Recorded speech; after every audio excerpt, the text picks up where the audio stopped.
Are you a chameleon? Do you find yourself changing who you are depending on who you're with? What does it mean to unmask when you're not really sure who you are underneath? Hi everyone, Paul Mikolev here from Autism from the Inside. I make weekly videos sharing the human side of autism, so make sure you hit subscribe to get the latest content. So you may have seen my recent video on masking and camouflaging. Today we're going to look at another version of that, which is essentially the habit of changing yourself to blend into your surroundings, whatever they may be. And we use this word chameleon because that's an animal that can change its outward appearance. So I don't know if you can already relate to this phenomenon based on the very little that I've already described, but essentially having a strong sense of self is not something that everyone can take for granted. There are quite a few of us in the autistic community who have masked so heavily throughout our whole lives that it can be quite difficult to say, who am I underneath the mask?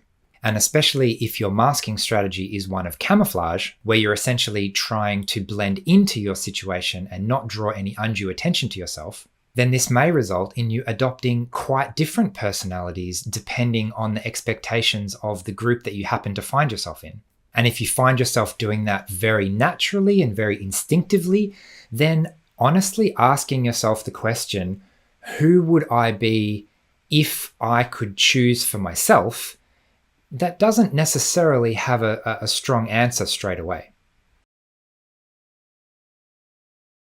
So in this video, I really want to outline a couple of steps that we can go through. If that is your position, what can you do to start getting more in touch with who you are when that personality is not dictated by the people around you?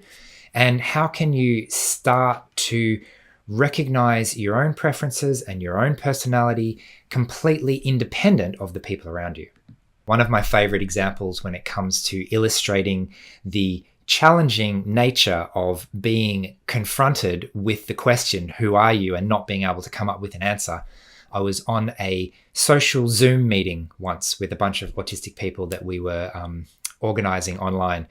And one of the members there shared how ridiculously strange the experience was. He was sharing that normally in every situation in his whole life, he would take cues from other people of how to behave in a certain situation. Look around the room. What is everyone else doing? What am I supposed to be doing? Obviously, with the assumption that what I'm supposed to be doing is following the norm of the group. What is everyone else doing? I should be doing something fairly similar to that and not really standing out too much. Otherwise, I'm probably being inappropriate. And that's a pretty good rule of thumb. I even talk about this in my golden rule video. If you're not sure what to do in a social situation, if you're not sure what's appropriate, copying other people is a pretty good guess. So this is what we do most of the time in society to figure out what's appropriate. We copy other people. But what happens when there is no social norm? And this is one of the brilliant, fantastic, weird things about groups of autistic people, is that we are all so different from each other that there just isn't really a norm to follow. You're looking around the room and there is no majority of anything. So what do I do? And that's exactly what he was expressing to us on this call. I have no idea who I am in this space because I don't have anyone to copy. And without anyone to copy, I'm confronted with the question, what do I do? Who do I be? What do I want to do? Who do I want to be? I've never seriously given myself the space to ask that question and to find an answer to that question before. And noticing how I just don't have even the beginnings of an answer to that question was quite confronting for this person. So what do we do when we find ourselves in that place? There is no one to copy. I have to listen to myself. Or maybe you have a slightly different experience of being a different person and expressing a different side of your personality to different groups. So when I'm with my metalhead friends, I get to be that. When I'm with my religious friends, I get to be that. When I'm with my surfing friends, I'm starting to make these up now, I get to be that. When I'm with my let's unpick the big questions of the universe friends, I get to be that.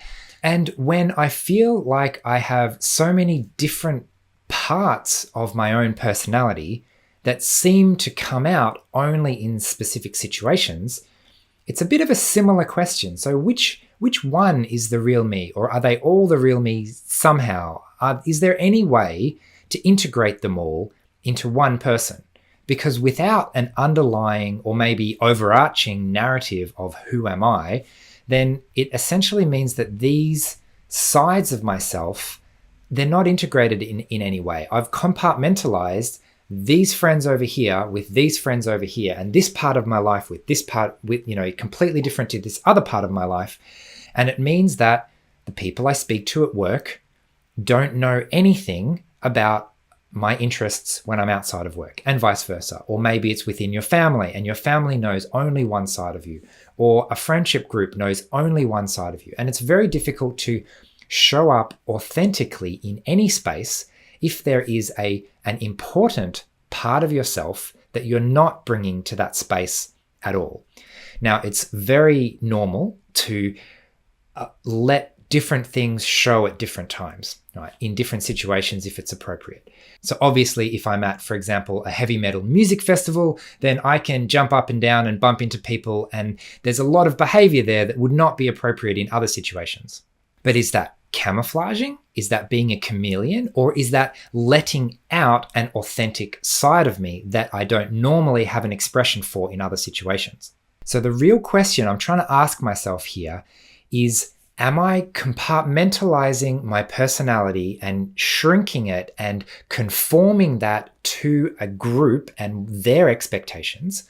Or am I finding an expression for something that is already in me and that is a part of me that I would like to let out and express that? Because if I've identified something that is a part of my personality, then my goal is to find a way to integrate that into my whole life so that I don't have to hide it in any given situation. Because if I get into the habit of hiding important parts of me, it makes it very difficult to show up and feel like I can be seen in a relationship. So that might be fine for casual acquaintances or people I only share a couple of interests with. But if I'm trying to form close relationships with my family or my partner or my friends, it's going to be important that I know who I am, I recognize the essential elements of myself, and I can let myself actually be seen in that relationship. So one of the key aspects of unmasking is the concept of integration and alignment. Integration means finding the common thread that links all of the different parts of myself and kind of bringing them in together to form a complex whole. I don't have to be just one thing. I don't have to be a stereotype. I can be lots and lots of complex things, but they're all integrated in some way that is internally consistent. So in a similar way, what alignment means is that who I am on the inside gets projected slowly outwards in a way that is also consistent. In other words, the reality of my inner experience matches how I think and feel about myself, and that matches how I express myself in the world and how I choose to show up and project that outwards into society. But you might notice, though, that all of these come back to having a pretty clear, integrated idea of who I am as a person. And if you've been a chameleon, if you've been camouflaging or masking for a very, very, very long time, so much so that it's just naturally integrated into how you show up to any situation, then that question of who are you really? Who are you on the inside? Who are you if you're not copying someone else? Who are you if you don't have that external social pressure? That's a really challenging question. So for the rest of this video, I'd like to explore some of the strategies that you might like to try in order to start answering that question for yourself. So the first thing to note here is one of the core emotional intelligence principles is that emotional intelligence is a skill, self-awareness is a skill, which means that if you practice it, you can improve. So what that means is if you're not currently good at knowing how you feel, it is possible to get better at that by practicing certain activities again and again over time. So if you're thinking, I can't do that, I would invite you to reframe that for yourself to, I can't do that right now because I haven't been practicing doing that. I've had a different habit and a different strategy that has become my default. And if I practice, then it will likely become easier and easier the more experience I have. So the main strategy that I'm going to share today, which is essentially the starting point for all of this kind of discovery process, is to practice self-awareness. Self-awareness is the core fundamental skill, like the first skill that is at the foundation of every other emotional intelligence skill. So it makes sense to try and train this one up first. And essentially, the way to train self-awareness is to practice noticing. And you can start by noticing little things. How do I feel in this situation? Am I comfortable or not comfortable? I'm looking at my lights at the moment. Do I like them? Are they nice feeling, or is it a not nice feeling? And I'm squinting a little bit, which is kind of telling me I don't really like my lights at the moment. And I just do that because it makes for a better video. And I've decided that it's a small price that I'm happy to pay. But other things like how comfortable am I catching up with friends? How comfortable am I in this situation? When I'm making a phone call, what thoughts go through my head before I do that? When I am watching a movie, what sensations can I feel in my body at the time? So there are lots and lots of things we can pay attention to. We can pay attention to our thoughts. We can pay attention to the physical sensations in our body. We can pay attention to our energy, whether it's a high energy or low energy, or attracted to something or repulsed by something. And all of these things are ways of training your awareness to become more and more in tune with what is actually happening on the inside for you. And with time and practice, that will eventually turn into the ability to communicate your own preferences.